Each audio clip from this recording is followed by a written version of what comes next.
नमस्कार, मैं हूँ जूही वर्मा और आज हम बात करेंगे बिहार की राजनीति में, जिसमें बड़ा ही इन दिनों सियासी उबाल चल रहा है।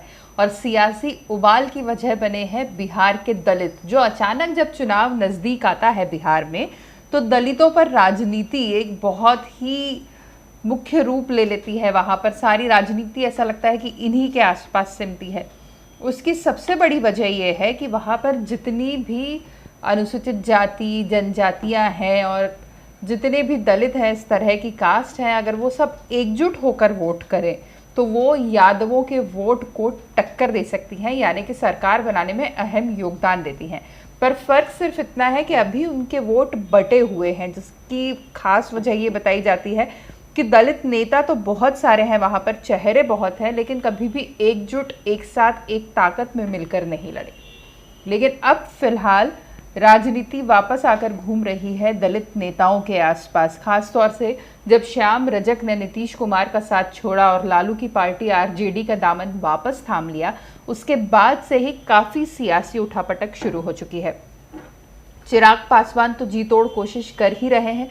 उनकी कोशिश है कि पिछले चुनाव में उन्हें जितनी सीटें दी गई थी एनडीए की तरफ से, उतनी ही या उससे ज़्यादा सीटें इस बार दी जाए। लेकिन उनका परफॉर्मेंस इतना खराब था, 40 में से सिर्फ 2 सीटें निकाल पाई चिराग पासवान की पार्टी लोक जनशक्ति। तो फिर अब इस बार उनको किस दावे के साथ ज़्यादा सीटें दी जाए, इस पर भी एनडीए और सारा पूरा गठबंधन विचार कर रहा है, पूरा अलायंस सोच रहा है कि कैसे दी जाए। यही वजह है कि नीतीश कुमार भी जिद पर अड़े हैं कि लोजपा को ज़्यादा सीट्स नहीं देनी है, पर चिराग पासवान की जिद है कि उन्हें इस बार भी 40 या उससे ज़्यादा सीटें मिले, जबकि एनडीए उन्हें 25 से 30 सीट देने पर राजी है। तो सारे दलित चेहरों की सियासी उठापटक जारी है। बीजेपी फिलहाल वेट एंड वॉच की स्थिति में है, सारे तमाशे बाहर बैठ के देख रही है क्या होना है, कैसे होना है। हालांकि चिराग पासवान को ये ताकीद कर दिया गया है कि वो सीधे नीतीश कुमार पर हमला ना करें, क्योंकि सियासी कदमे और उम्र के तजुर्बे हर हिसाब से नीतीश उनसे कहीं ज़्यादा आगे हैं। खैर, इधर पे श्याम रजक ने अभी नीतीश कुमार का साथ छोड़ा है और उधर पे जीतन राम मांझी वापस नीतीश कुमार का साथ देने के लिए आ गए हैं। जीतन राम मांझी बिहार की राजनीति का बहुत पुराना और बहुत मंझा हुआ सियासी चेहरा है। उन्हें किसी पहचान की ज़रूरत नहीं है।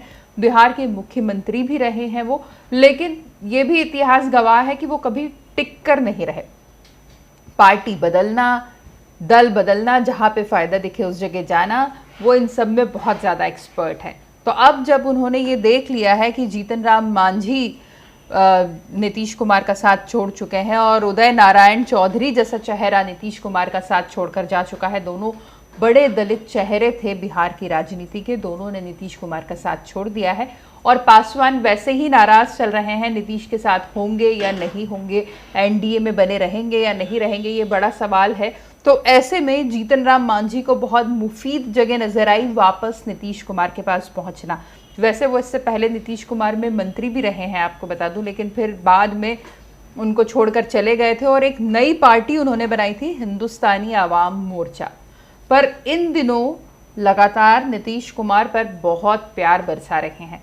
ये माना जाने लगा है कि जो नीतीश कुमार चिराग की आग से इन दिनों जल रहे हैं, उनकी नैया मांझी ही पार लगाने वाले हैं, क्योंकि अब नीतीश कुमार को भी ज़रूरत है कि कोई बड़ा दलित चेहरा उनके पास आए, उनके साथ रहे, एक मंच पर उनके साथ नजर आए। तो फिलहाल जीतन राम मांझी जिस तरीके से नर्म रुख दिखा रहे हैं नीतीश कुमार के लिए, ऐसा लगता है कि वो अपनी पार्टी हम, यानी कि हिंदुस्तानी अवाम मोर्चा, जिसे शॉर्ट में HAM हम कहा जा रहा है, उसके साथ वो एनडीए का हिस्सा बन जाए, नीतीश का साथ दें। हालांकि उसमें भी बहुत सारे बाद में दांव पेच आगे आएंगे। नीतीश कुमार इन सब मामलों में एक्सपर्ट हैं, निपट भी लेंगे।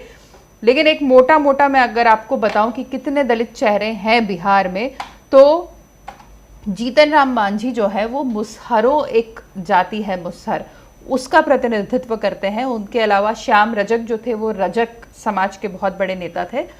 रविदास के रमे राम थे, पासियों के लिए नारायण चौधरी जैसे नेता थे। पासवान तो खुद वहाँ पर है ही और काफ़ी दम रखते हैं और राजनीति का काफ़ी ज़्यादा हिस्सा पासवान वोटर्स का भी वहाँ पर है। इसीलिए एनडीए की फिलहाल कोशिश है कि किसी भी तरह रामविलास पासवान, चिराग पासवान उनसे नहीं छिटके, लेकिन अगर ऐसा होता है तो अब ये समझ लीजिए कि नीतीश कुमार के पास विकल्प है। जीतन राम मांझी के रूप में एक बड़ा दलित चेहरा मंच उनके साथ साझा करता हुआ दिखाई देगा।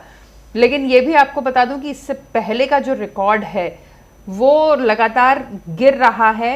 एनडीए का भी, यानी एनडीए के जितने घटक दल हैं, चाहे बीजेपी की हम बात करें, चाहे हम जेडीयू की बात करें, दलित वोट बैंक उनका लगातार कम होता जा रहा है। एक मोटा मोटा आंकड़ा आपको बताती हूं कि कैसा रहा है। 2015 में आरजेडी को सबसे ज्यादा सीटें मिली थी, 14 दलित सीटें थी आरजेडी के पास, जबकि जेडीयू को 10 सीटें मिली थी, कांग्रेस को 5 और बीजेपी को 5 और बाकी पार्टियों को 4-4 सीटें मिली थी। दलित में से कुल आरक्षित सीटें बिहार में 38 हैं, उसमें से ये आंकड़ा मिला था, यानी लालू की पार्टी आरजेडी को ही सबसे ज्यादा सीटें मिली थी पिछले विधानसभा चुनाव में। इससे पहले की अगर हम बात करें, इसके अलावा जैसे हम एक मोटा आकलन करते हैं कौन से समुदाय ने कितना कितना वहां पर वोट रखता है, तो रविदास समुदाय जो है वो 13 सीटें रखता है, 13 सीटें इसी समाज की जीती थी, और पासवान समुदाय के हिस्से में 11 सीटें आई थी। यानी आप इससे अंदाजा लगा सकते हैं कि पासवान समुदाय कितना स्ट्रांग है बिहार की राजनीति में। अब हम 2005 के आंकड़ों की बात करते हैं। जेडीयू को 15 सीटें मिली थी दलित समुदाय से, और 2010 में 19 सीटें मिली थी। बीजेपी के खाते में 12 सीटें आई थी और 2010 में 18 सीटें आई थी। यानी बीच में थोड़ा सा 5 के कंपैरिजन में 10 में थोड़ा सा इन लोगों का प्रदर्शन अच्छा रहा था, लेकिन 15 में दलित सीटों के मामले में बीजेपी और जेडीयू दोनों का ही प्रदर्शन बेहद खराब हम मान सकते हैं, क्योंकि दोनों की ही स्थिति गिर गई थी। और आरजेडी को 2005 में 6 सीटें मिली थी और 2010 में वो घटकर 1 ही रह गई थी। लेकिन अब आप अंतर देखिए कि जिससे 2010 में 1 ही सीट मिली, वो आरजेडी 2015 में 14 सीटें लेकर आई थी, जबकि इससे ज़्यादा सीट रखने वाले जेडीयू और बीजेपी की सीटें 10 और 5 ही रह गई थी। इससे अंदाज लगा सकते हैं कि अगर दलित सीटों पर नुकसान होता है तो जेडीयू को और नुकसान हो सकता है। फिलहाल पासवान उनसे रूठे चल रहे हैं, पासवान को मनाने की पूरी कोशिश जारी है। श्याम रजक उनका साथ छोड़ ही चुके हैं। अब जीतन राम मांझी ये कहते हुए नीतीश के साथ आए हैं कि श्याम रजक जब तक सरकार में थे, जब तक मंत्री थे, तब तक वो नीतीश के साथ थे, नीतीश में उन्हें कोई कमी नजर नहीं आई। पर अब जब उन्हें निष्कासित कर दिया गया है तो नीतीश सरकार की खामियां भी बता रहे हैं, नीतीश कुमार की खामियां भी बता रहे हैं।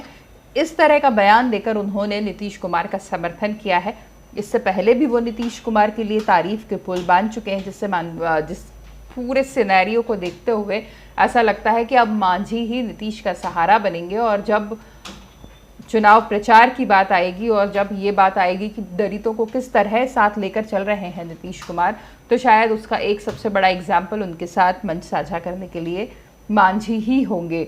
अब बात करते हैं चिराग पासवान की, जो नाराज चल रहे हैं। हाल ही में जेपी नड्डा जी से भी वो मुलाकात कर चुके हैं दिल्ली में। नड्डा जी ने भी उनको ताकीद किया है, बहुत सारी बातें समझाई है।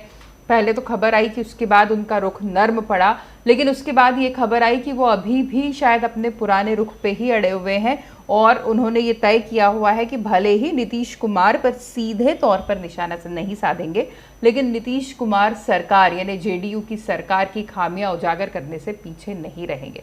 अब देखना यह है कि चुनाव नजदीक आते आते क्या चिराग पासवान अपनी पार्टी के लिए ज्यादा सीटों की मांग को छोड़ते हैं, क्या जीतन राम मांझी अपनी पार्टी हम के साथ एनडीए का हिस्सा बनते हैं, क्या एनडीए स्ट्रांग होता है या सिर्फ जेडीयू और बीजेपी ही वहां पर बचते हैं। ये सब चुनाव नजदीक आते आते पता चलेगा, क्योंकि बीजेपी ने फिलहाल अपने पत्ते खोले नहीं हैं। नमस्कार।